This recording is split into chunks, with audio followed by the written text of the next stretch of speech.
Ça, c'est un PC pour faire du montage vidéo. Mais le problème, c'est que moi, je n'en ai pas. Donc pour aujourd'hui, vous aurez seulement besoin d'un téléphone et de CapCut. Ça va être le premier épisode d'une longue série de montage vidéo. Et pour commencer la série, je vais vous montrer globalement comment faire du bon montage vidéo sur CapCut mobile.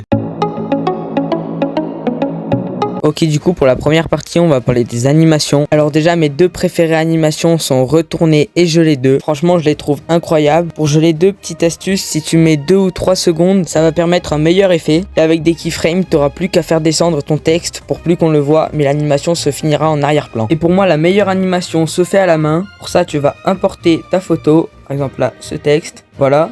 Tu vas le mettre de la taille que tu veux. Tu vas appuyer ici sur le petit triangle, hop au début. Tu vas le mettre un peu plus loin, tu appuies encore, tu reviens sur le premier, là tu vas dézoomer ton texte et le mettre comme ça à 90 degrés, pour que ça fasse cet effet. Du coup là c'est pas très beau, du coup on va appuyer sur le graphique, on va choisir celui-ci, et voilà on peut obtenir cet effet qui est vraiment pas mal. Ok, maintenant on arrive à la partie des textes, pour ça il va vous falloir l'application Ibis Paint. Ok, maintenant on est sur l'application Ibis Paint. Je vais cliquer sur ma galerie, puis sur le petit plus en bas, et là je vais prendre mon calque personnalisé. Voilà. Là je vais cliquer sur le petit 1, après sur les quadrillages un peu foncés, et là on va pouvoir commencer. Je clique sur le pinceau, puis sur texte, puis sur mon quadrillage, et je mets ajouter texte. Là j'écris mon texte. Voilà. Je choisis la police que je veux. Lily Tawan est très bien je trouve. Après ça, vu que là on voit que le texte est un peu petit, je vais aller dans taille, je vais l'agrandir, bon pas trop, voilà, comme ça, et là ok. Maintenant je vais recliquer sur le 2, je vais aller sur le A avec le cadenas verrou alpha, je vais mettre ok. Maintenant je vais cliquer sur le T, je vais aller dans filtre, et là il y aura deux manières de mettre de la couleur à votre texte. La première c'est de cliquer sur monocouleur où il n'y aura qu'une seule couleur, et la deuxième c'est de mettre gradation parallèle où ça fera un dégradé. Là c'est ce qu'on va faire. Après ça vous cliquez sur extruder parallèle, moi je mets ça en blanc pour faire un effet comme ça en blanc, et juste après vous cliquez sur touche extérieure qui va donner le petit truc noir comme ça tout autour de votre texte. Maintenant pour donner un peu de lueur à votre texte vous mettez floraison et vous dosez, et c'est comme ça vous pouvez faire des beaux textes pour vos montages. Maintenant que j'ai fini mon texte, je vais cliquer sur la flèche qui est ici et je vais mettre enregistrer l'image, ok. Et maintenant vous allez la voir dans votre galerie. Petite aide pour trouver mes filtres, monocouleur se trouve dans régler couleur, voilà juste ici. Touche extérieure se trouve dans style avec extruder parallèle, et gradation parallèle se trouve dans dessin, c'est le tout premier.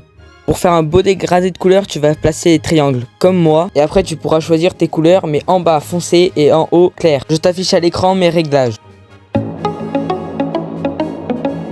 Pour qu'une vidéo donne envie de regarder, il faut qu'il y ait des petits zooms sur ton personnage quand tu parles. Ces zooms vont être faits avec les keyframes et des graphiques bien particuliers. Ok, du coup pour faire le zoom, on va aller un peu s'avancer dans la vidéo, voilà, par ici par exemple. Quand là vous voulez qu'il y ait un petit mouvement sur votre vidéo, vous allez cliquer sur votre vidéo. Là, cliquez sur le petit triangle. Après, vous allez vous éloigner un tout petit peu. Vous allez agrandir votre personnage comme ça. Et là, vous voyez, si on met pas de graphique, ça fait un peu trop linéaire. On va aller au milieu des deux triangles. On va cliquer ici sur le graphique. Et là, on va mettre celle-ci pour faire un zoom un peu plus propre. Après, on peut aussi en faire d'autres, comme celui-ci qui fait un zoom un peu plus lent mais d'un coup rapproché. Là je vous ai parlé des zooms les plus courants, mais bien sûr il y en a plein d'autres.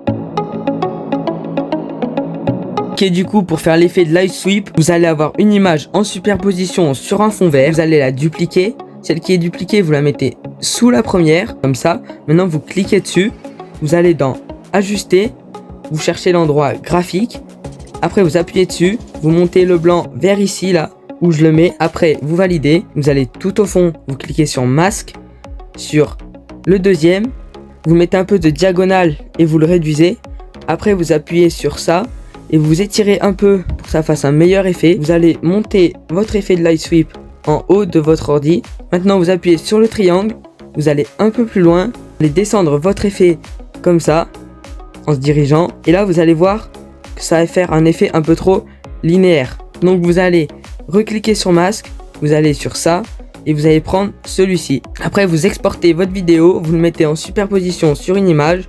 Vous allez aller sur supprimer l'arrière-plan, clé chroma, vous prenez le vert, hop, on met un peu plus fort. Et maintenant, vous avez tout simplement votre effet avec l'ordinateur. Après ça, il n'y a plus qu'à ajouter une animation à notre superposition. Sur ce, c'est déjà la fin de cette vidéo. J'espère qu'elle vous aura aidé. Si c'est le cas, n'hésitez pas à liker et à vous abonner. C'était PhoenixBS. Allez, ciao!